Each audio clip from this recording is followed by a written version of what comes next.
Part 1. The Beginning. Bedtime is supposed to be a happy event for a tired child. For me, it was terrifying. While some children might complain about being put to bed before they have finished watching a film or playing their favorite video game, when I was a child, nighttime was something to truly fear. Somewhere in the back of my mind, it still is. Advertisements.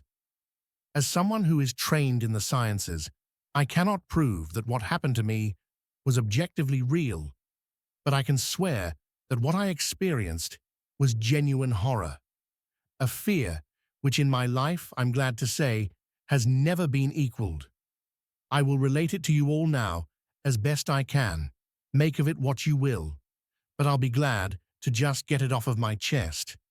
I can't remember exactly when it started, but my apprehension towards falling asleep seemed to correspond with my being moved into a room of my own.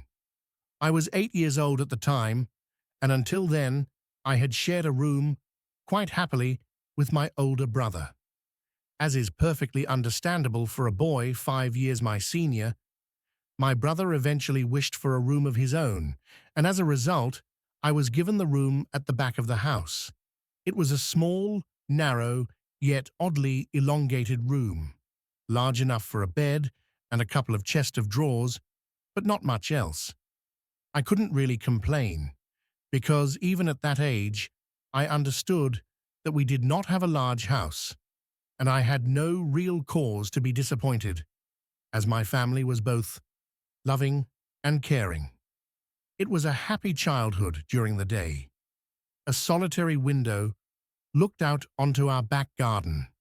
Nothing out of the ordinary, but even during the day, the light which crept into that room seemed almost hesitant. As my brother was given a new bed, I was given the bunk air beds, which we used to share. While I was upset about sleeping on my own, I was excited at the thought of being able to sleep in the top bunk, which seemed far more adventurous to me. From the very first night, I remember a strange feeling of unease creeping slowly from the back of my mind. I lay on the top bunk, staring down at my action figures and cars strewn across the green-blue carpet. As imaginary battles and adventures took place between the toys on the floor, I couldn't help but feel that my eyes were being slowly drawn towards the bottom bunk, as if something was moving in the corner of my eye.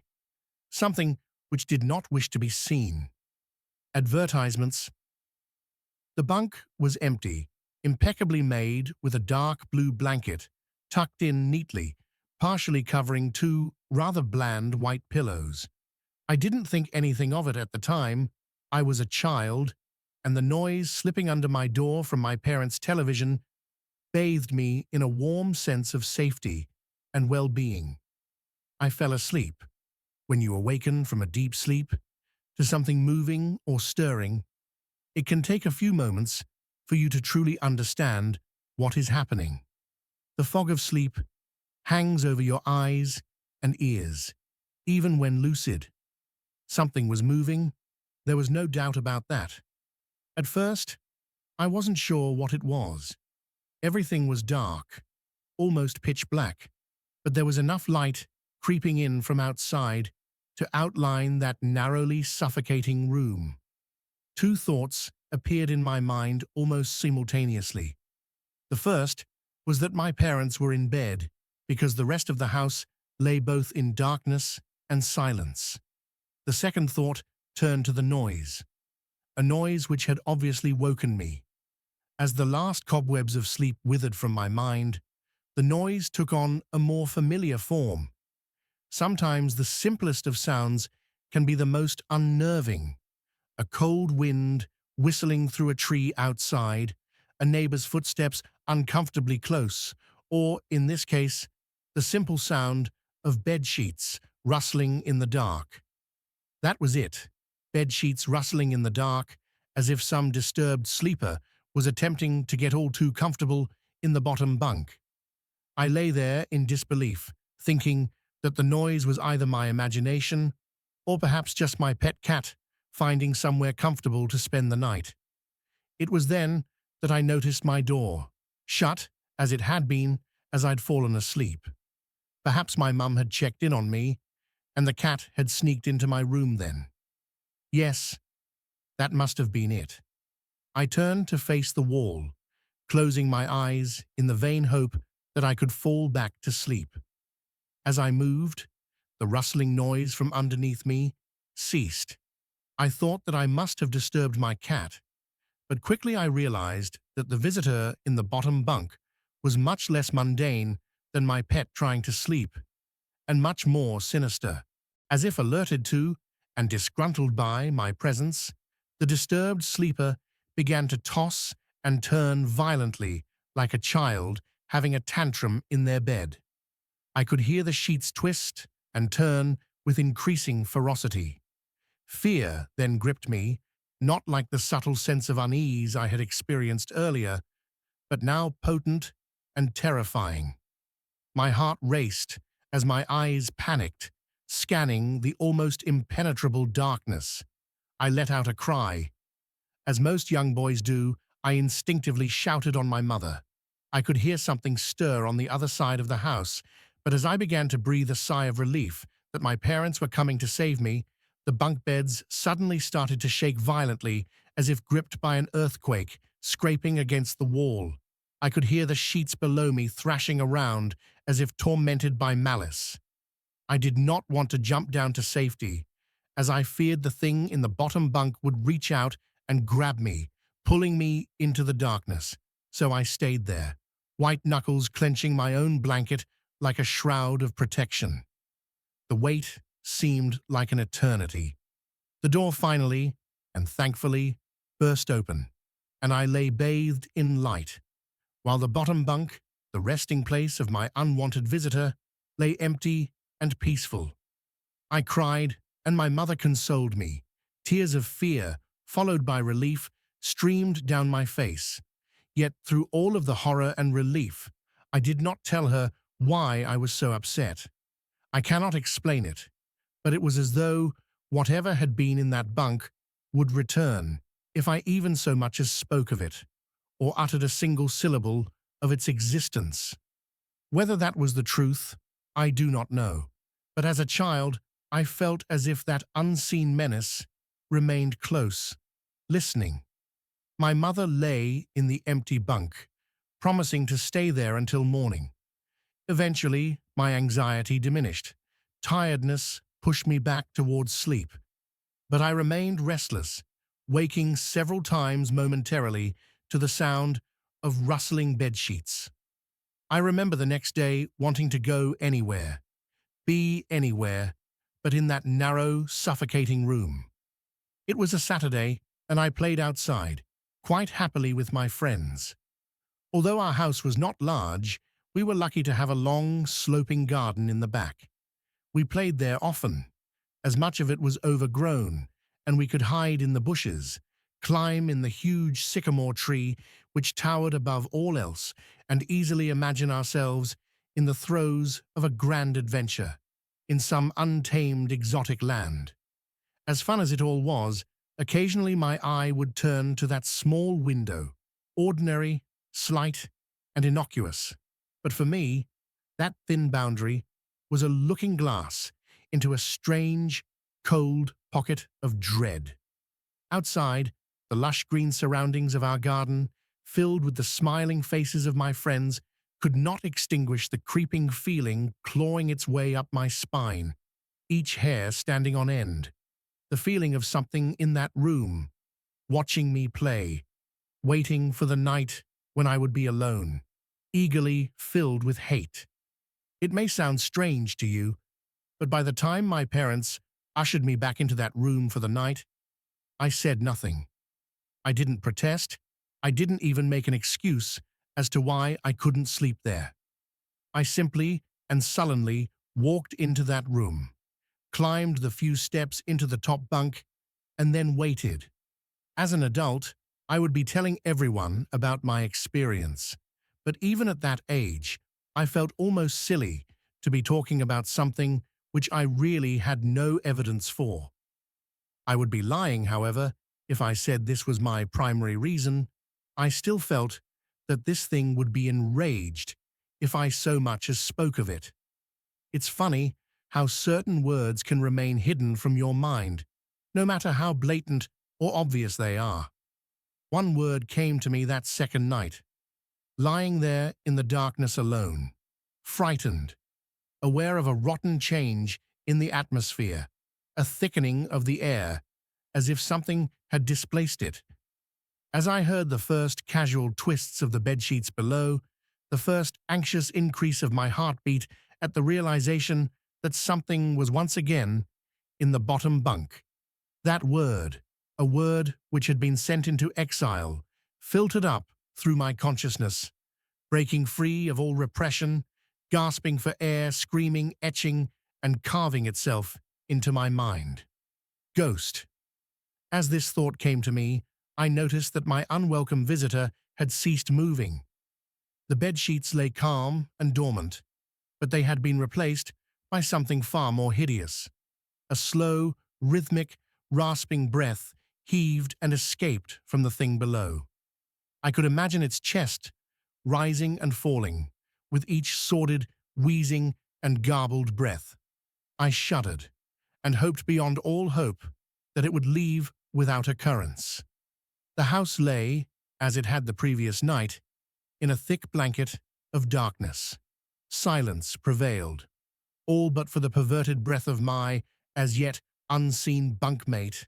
I lay there terrified. I just wanted this thing to go, to leave me alone. What did it want? Then something unmistakably chilling transpired. It moved. It moved in a way different from before. When it threw itself around in the bottom bunk, it seemed unrestrained, without purpose, almost animalistic. This movement, however, was driven by awareness, with purpose, with a goal in mind. For that thing lying there in the darkness, that thing which seemed intent on terrorizing a young boy, calmly and nonchalantly sat up. Its labored breathing had become louder, as now only a mattress and a few flimsy wooden slats separated my body from the unearthly breath below. I lay there, my eyes filled with tears. A fear which mere words cannot relate to you or anyone else coursed through my veins. I would not have believed that this fear could have been heightened, but I was so wrong. I imagined what this thing would look like, sitting there, listing from below my mattress, hoping to catch the slightest hint that I was awake. Imagination then turned to an unnerving reality. It began to touch the wooden slats which my mattress sat on.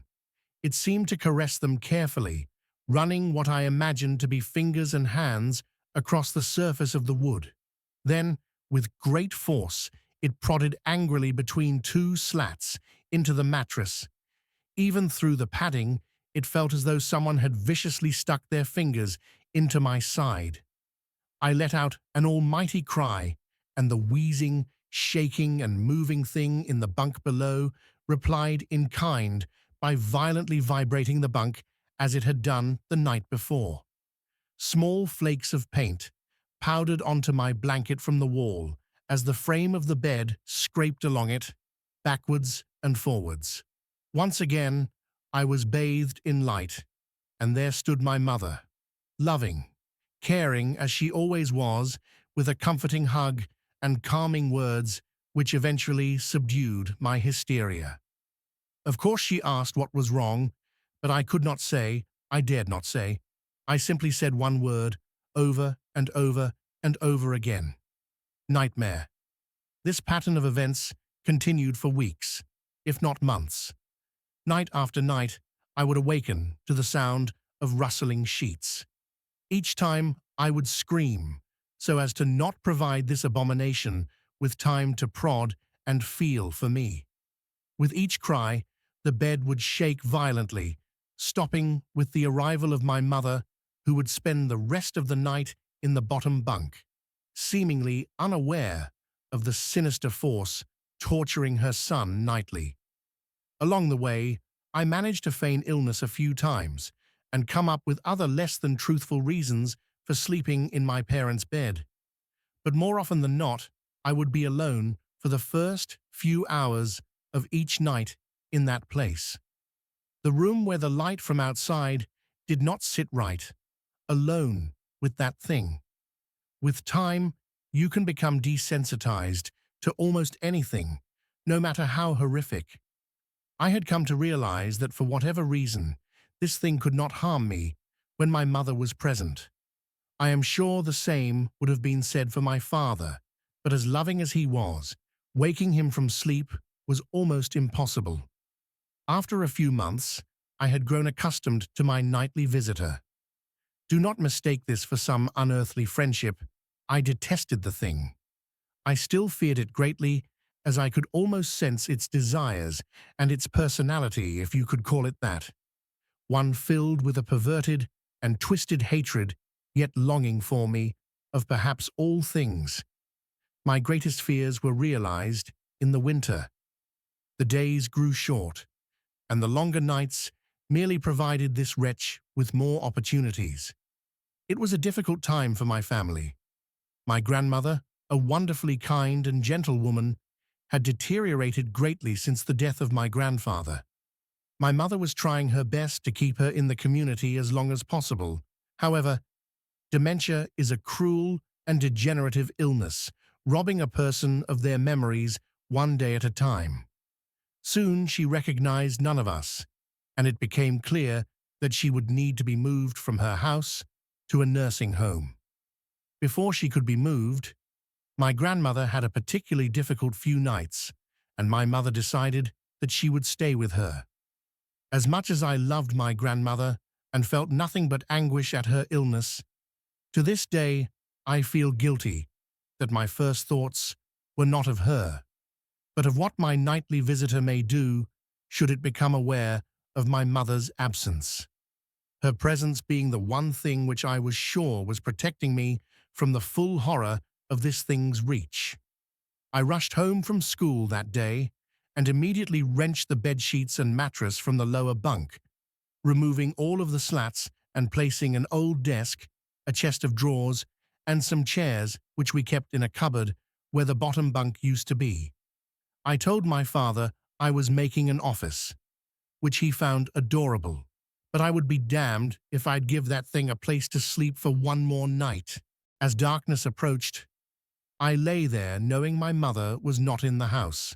I did not know what to do. My only impulse was to sneak into her jewelry box and take a small family crucifix, which I had seen there before. While my family was not very religious, at that age I still believed in God and hoped that somehow this would protect me. Although fearful and anxious, while gripping the crucifix under my pillow tightly in one hand, sleep eventually came, and as I drifted off to dream, I hoped that I would awaken in the morning without incidents. Unfortunately, that night was the most terrifying of all. I woke gradually. The room was once again dark. As my eyes adjusted, I could gradually make out the window and the door and the walls, some toys on a shelf, and even to this day, I shudder to think of it, for there was no noise, no rustling of sheets, no movement at all. The room felt lifeless, yet not empty. The nightly visitor, that unwelcome, wheezing, hate-filled thing which had terrorized me night after night, was not in the bottom bunk, it was in my bed. I opened my mouth to scream, but nothing came out. Utter terror had shaken the very sound from my voice. I lay motionless. If I could not scream, I did not want to let it know I was awake. I had not yet seen it. I could only feel it. It was obscured under my blanket. I could see its outline, and I could feel its presence, but I dared not look. The weight of it pressed down on top of me, a sensation I will never forget. When I say that hours passed, I do not exaggerate.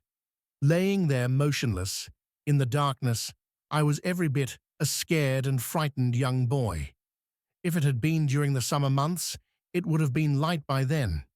But the grasp of winter is long and unrelenting, and I knew it would be hours before sunrise, a sunrise which I yearned for. I was a timid child by nature, but I reached a breaking point, a moment where I could wait no more, where I could survive under this intimately deviant abomination no longer. Fear can sometimes wear you out, make you threadbare, a shell of nerves, leaving only the slightest trace of you behind. I had to get out of that bed. Then I remembered the crucifix. My hand still lay underneath the pillow, but it was empty.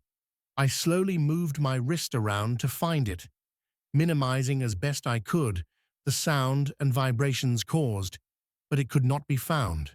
I had either knocked it off of the top bunk, or it had, I could not even bear to think of it, been taken from my hand. Without the crucifix, I lost any sense of hope. Even at such a young age, you can be acutely aware of what death is, and intensely frightened of it. I knew I was going to die in that bed if I lay there, dormant, passive, doing nothing. I had to leave that room behind. But how? Should I leap from the bed and hope that I make it to the door? What if it is faster than me? Or should I slowly slip out of that top bunk, hoping to not disturb my uncanny bedfellow? Realizing that it had not stirred when I moved, trying to find the crucifix, I began to have the strangest of thoughts. What if it was asleep? It hadn't so much as breathed since I had woken up. Perhaps it was resting, believing that it had finally got me, that I was finally in its grasp. Or perhaps it was toying with me. After all, it had been doing just that for countless nights, and now, with me under it, pinned against my mattress, with no mother to protect me, maybe it was holding off, savoring its victory until the last possible moment, like a wild animal savoring its prey. I tried to breathe as shallowly as possible, and mustering every ounce of courage I could, I reached over slowly with my right hand and began to peel the blanket off of me. What I found under those covers almost stopped my heart. I did not see it, but as my hand moved the blanket, it brushed against something, something smooth and cold, something which felt unmistakably like a gaunt hand. I held my breath in terror, as I was sure it must now have known that I was awake. Nothing. It did not stir. It felt dead. After a few moments, I placed my hand carefully further down the blanket and felt a thin, poorly formed forearm. My confidence and almost twisted sense of curiosity grew as I moved down further to a disproportionately larger bicep muscle. The arm was outstretched, lying across my chest, with the hand resting on my left shoulder as if it had grabbed me in my sleep. I realized that I would have to move this cadaverous appendage if I even so much as hoped to escape its grasp. For some reason, the feeling of torn, ragged clothing on the shoulder of this nighttime invader stopped me in my tracks. Fear once again swelled in my stomach and in my chest as I recoiled my hand in disgust at the touch of straggled, oily hair. I could not bring myself to touch its face, although I wonder to this very day what it would have felt like. Dear God, it moved. It moved. It was subtle, but its grip on my shoulder and across my body strengthened. No tears came, but God, how I wanted to cry. As its hand and arm slowly coiled around me, my right leg brushed along the cool wall which the bed lay against. Of all that happened to me in that room, this was the strangest. I realized that this clutching, rancid thing, which drew great delight from violating a young boy's bed, was not entirely on top of me. It was sticking out from the wall, like a spider striking from its lair. Suddenly, its grip moved from a slow tightening to a sudden squeeze. It pulled and clawed at my clothes as if frightened that the opportunity would soon pass. I fought against it, but its emaciated arm was too strong for me. Its head rose up, writhing and contorting under the blanket. I now realized where it was taking me, into the wall. I fought for my dear life. I cried, and suddenly my voice returned to me, yelling, screaming. But no one came. Then I realized why it was so eager to suddenly strike, why this thing had to have me now. Through my window, that window which seemed to represent so much malice from outside, streaked hope, the first rays of sunshine. I struggled further, knowing that if I could just hold on, it would soon be gone. As I fought for my life, the unearthly parasite shifted, slowly pulling itself up my chest, its head now poking out from under the blanket, wheezing, coughing, rasping. I do not remember its features. I simply remember its breath, against my face, foul and as cold as ice.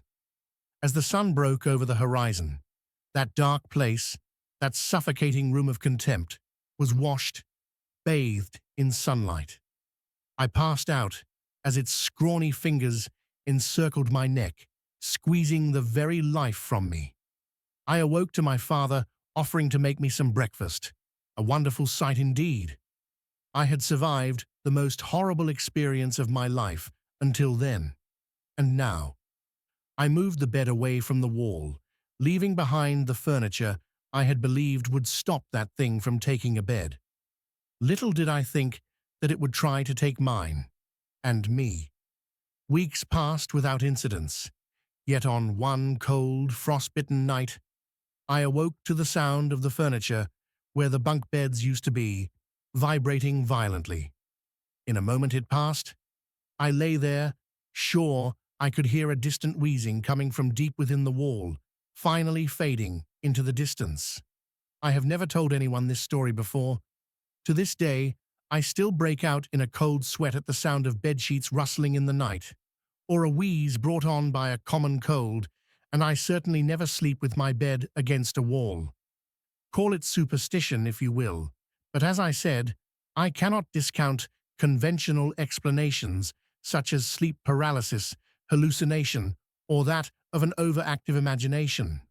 But what I can say is this. The following year, I was given a larger room on the other side of the house, and my parents took that strangely suffocating, elongated place as their bedroom. They said they didn't need a large room, just one big enough for a bed and a few things. They lasted 10 days. We moved on the 11th.